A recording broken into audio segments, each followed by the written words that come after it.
আসসালামু আলাইকুম। রান্না করতে আসলাম। তো আজকে রান্না করব। এখানে পুঁটি মাছ নিয়েছি, পুঁটি মাছটা রান্না করব। এখানে বরবটি আর আলু কেটে নিয়েছি। এই বরবটি আর আলু দিয়ে এই পুঁটি মাছটা রান্না করব।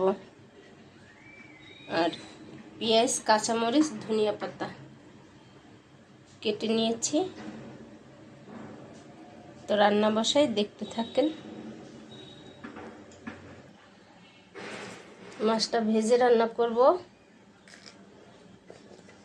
তাই হলুদ, লবণ, মরিচ দিয়ে দিলাম। তাওয়াটা বসাই দিলাম, তেল দিয়ে দিলাম।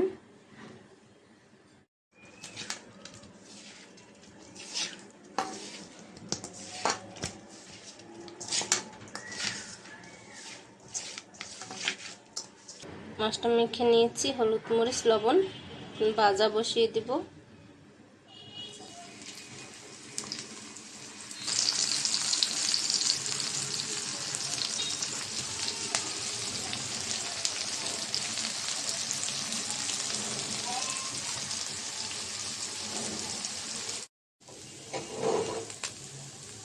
পুঁটি মাছটা ওই পিঠ উল্টিয়ে দিলাম। আর এই পিঠটা এখন একটু ভাজা হোক।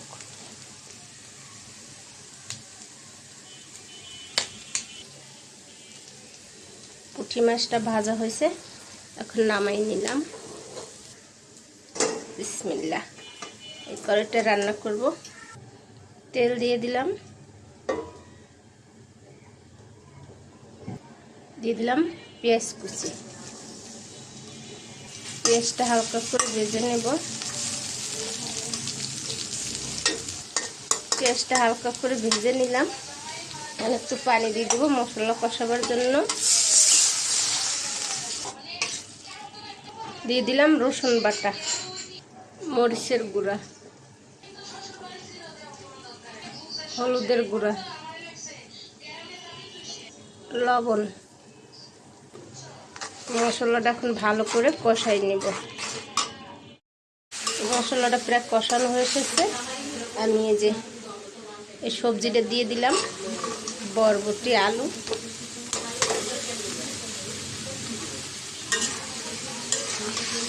মশলাটার সাথে সবজিটাও কষাই নেব।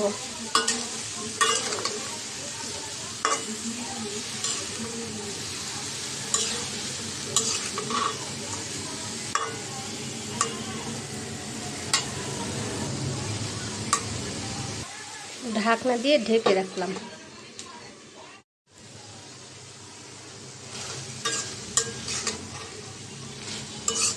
সবজিটা কষাই নিলাম, এখন পানি দিয়ে দেব।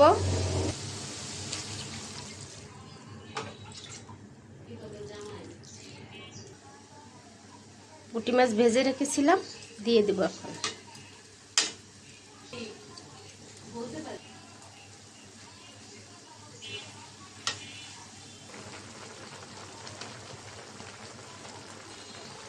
কয়েকটা কাঁচামরিচ দিয়ে দিলাম।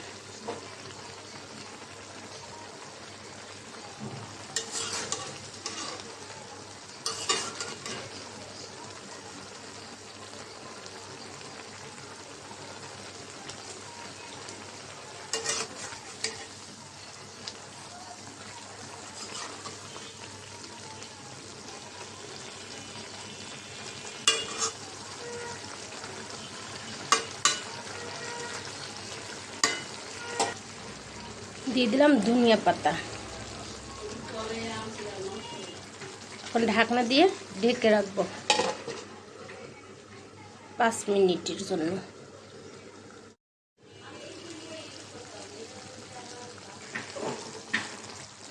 এই যে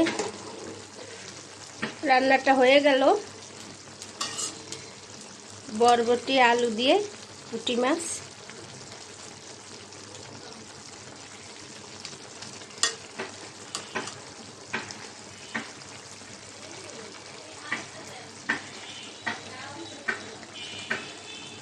গেছে রান্না। তো আজকে রান্না করলাম বরবটি, আলু দিয়ে পুঁটি মাছ। তো আজকের এই পর্যন্ত, সবাই ভালো থাকবেন। আল্লাহ হাফেজ।